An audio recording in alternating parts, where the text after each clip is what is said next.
नमस्कार, आप देख रहे हैं न्यूज 24 फर्स्ट एक्सप्रेस और मैं हूं आपके साथ मानवी ठाकुर। शुरुआत करते हैं आज की खास खबर। गढ़चिरौली जिले के देसाईगंज ग्रामीण रुग्णालय में हो रहा लोगों के साथ दुर्व्यवहार। गढ़चिरौली जिले देसाईगंज तहसील में एकमात्र सरकारी अस्पताल में कोई भी कर्मचारी अपने समय पर अपने कार्य के लिए नहीं आता और जब कोई समस्या का जवाब पूछने पर आम जनता को दवा खाने के कर्मचारी उलट सुलट जवाब देते हैं, जैसे कि आम जनता इनकी नौकर है। ऐसा ही कुछ आरोप लगाया है वर्षा नंद गावे ने, जो कि एक अपाहिज महिला है। देसाईगंज रुग्णालय में वो अपने किसी साथी महिला के इलाज के लिए गई थी, जिस पर उनका अपमान कुछ रुग्णालय के कर्मचारी द्वारा किया गया। इसकी शिकायत उन्होंने गढ़चिरौली जिला चिकित्सालय को सोशल मीडिया द्वारा की, मगर आज तक कोई कार्रवाई नहीं हुई। न्यूज 24 फर्स्ट एक्सप्रेस से संजय तिवारी की खास रिपोर्ट। का नाव आहे आपलं? सर नमस्कार, मी वर्षा नांदगावे, विदर्भ अपंग बहुउद्देशीय कल्याणकारी संस्थेची सचिव आणि गेल्या 20 वर्षापासून माझा दिव्यांग क्षेत्रात सामाजिक कार्य आहे। दिव्यांगच काय, सगळ्या समाजासाठीच माझं सामाजिक कार्य आहे। जर कोणाला अडीअडचण असली त्यांना धावून जाणे, कोणी प्रॉब्लेममध्ये असला त्यांना पण धावून जाणे आणि जो कोणी अडचणीत असेल त्याच्यासाठी तर मी आधी धावून जात असते। आपल्याकडून एक अशी तक्रार होती देसाईगंज ग्रामीण रुग्णालयाविषयी। आपण एक तक्रार केली होती गडचिरोली जिल्हा चिकित्सालयाकडे। त्या तक्रारीमध्ये आपल्याकडून काही गंभीर बाब अशी आणि काही आरोप दवाखान्याच्या कर्मचारी आणि वैद्यकीय अधीक्षकवर लावलेले आहेत। त्याच्यावर थोडंसं सविस्तर आम्हाला माहिती सांगा बरं। हो सर, मी तुम्हाला याच्या संदर्भात माहिती सांगते की मी 18 तारखेला 18/10/2024ला सायंकाळी 4 वाजता सरकारी दवाखाना वडसा या ठिकाणी गेली असता माझ्यासोबत एक पेशंट होती। त्या पेशंटला ब्लड कमी होता। आधी ब्लडची रिपोर्ट चेक केली, तिला 60 पॉइंट ब्लड असल्यामुळे सरकारीमध्ये मी ॲडमिट करायला गेली। आता तिला ब्लड कमी असल्यामुळे मला वाटलं की आपण मेन डॉक्टरला दाखवलं पाहिजे, म्हणून मी दवाखान्यात चिठ्ठी वगैरे काढली आणि मेन डॉक्टरला त्यांच्या चेंबरमध्ये गेली पेशंटला दाखवण्यासाठी। तर तिथले काही कर्मचारी होते, मी त्यांना विचारली 4 वाजले बा डॉक्टर साहेब कुठे आहेत? ते बोलले की नाही डॉक्टर साहेब बाहेर गेले। तर आपले नेहमीच आपण संबंधित लोकांना विचारपूस करून आपण त्यांना विचारणा करत असतो, म्हणून मी डॉक्टर साहेबाला फोन केली। सर म्हटलं कुठे आहात? माझ्याकडे एक असा ब्लड कमी असलेला एक पेशंट आहे, लेडीज पेशंट होती ना। तर म्हटलं माझ्याकडे पेशंट आहे, कुठे आहात? म्हणे मी बाहेर आहे। तर मी म्हटलं कधी येणार? पण त्यांनी काही उत्तर दिले नाही। कधी येणार म्हटली मी त्यांना विचारली असता, त्यांनी काही उत्तर याच्यावर दिले नाही। तर मग मी तिथे दवाखान्यात परत त्यांना विचारली की बाबा डॉक्टर साहेब येणार की नाही? तर ते बोलले की येणार, पण थोडा वेळ लागेल, पण काही आले नाही। मी कारण त्यामध्ये पूर्ण दवाखाना 5 वाजता 5:30 वाजतापर्यंत तिथे होती, कारण त्यावेळेस तिला मग सलाईन लावली। तर मी एक लेडीज डॉक्टर होती, तिला दाखवली मग, आणि तिला पण दाखवल्यानंतर मी तिला सांगितलीही की इथे हिला ब्लड कमी आहे, तरी योग्य ती म्हणजे जे ट्रीटमेंट करायला पाहिजे पेशंटची ती केली नाही। तिला फक्त विटॅमिन्स आणि काहीतरी अशक्तपणाच्या काहीतरी सलाईन इंजेक्शन लावून दिलं, बस विषय संपला।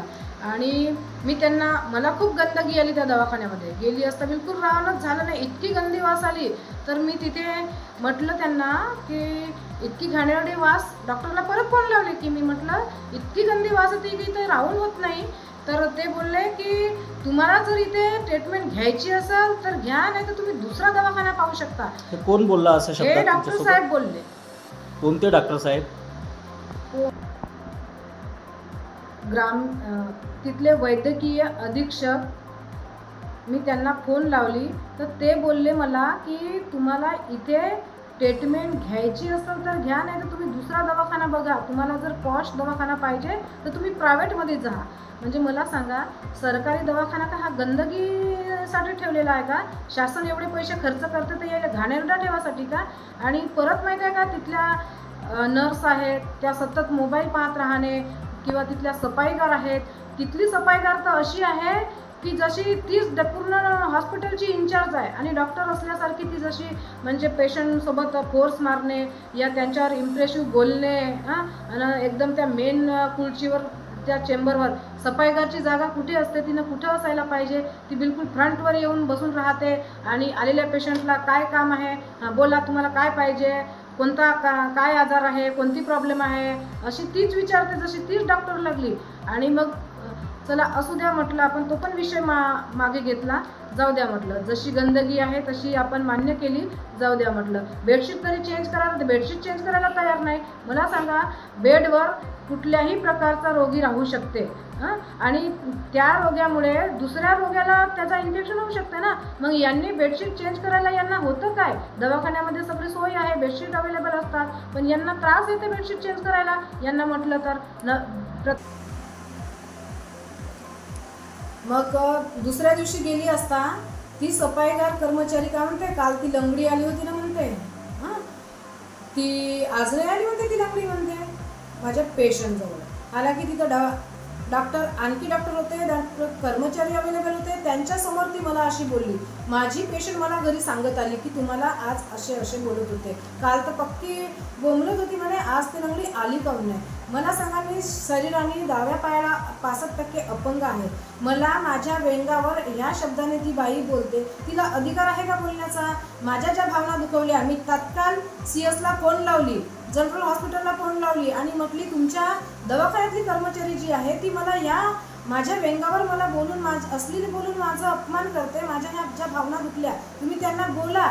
तर आणि मी लेखी पत्र दिली की या विषयावर त्यांना 1916 पासूनचा जो कायदा आहे त्या अनुषंगाने तुम्ही एकाकडे म्हणता समान संधी समान हक्क, अपंगांना एक साथ घेऊन चला ना. तुम्ही आम्हाला आमच्या व्यंगावर जर बोलवून आमचं अपमानकारक जीवन जगत असाल तर आम्ही जगावं का मरावं? माझ्या ज्या भावना दुखल्या मी तुरंत CS फोन लावली की म्हटलं त्यांना तुम्ही समजवा, नाही समजवला तर मी उपोषणाला बसणार, मोर्चा करणार. मला हे कर्मचारी नको आहे, कारण डॉक्टर पण उरावळीचे उत्तर देतोय जेव्हा केव्हा तेव्हा, आणि ते ज्यांना ड्युटी पाहिजे ड्युटी करत नाही. आणि तिथे माहीत आहे का, जसा सरकारी दवाखाना नसून त्यांचा घरचा फॅमिली दवाखाना असल्यासारखी ते इतर सगळ्यांशी वागतात आणि आलेल्या गोरगरिबांशी तर इतके उद्धटपणाने वागतात की त्याची तुम्ही विचारही करू शकत नाही.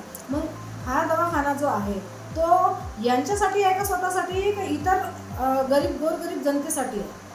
हे वागणारे कोण लोक आहेत दवाखान्यामध्ये, कोट आहेत ते कर्मचारी वगैरे आहे का? तिथले कर्मचारी, दवाखान्यातले संपूर्ण कर्मचारी. कारण की दवाखान्यात जे कर्मचारी आहेत ना, इतके मातून गेलेले आहेत की तुम्ही विचारच करू शकत नाही. इव्हन तिकीट काढतात ना त्या कर्मचाऱ्यापासून विचार करा. आता तितक्या कर्मचाऱ्यांच्या किती कंप्लेंटा करा, इतक्या कंप्लेंटा होऊ नाही, शासन त्यांच्यावर काहीच ऍक्शन घेत नाही.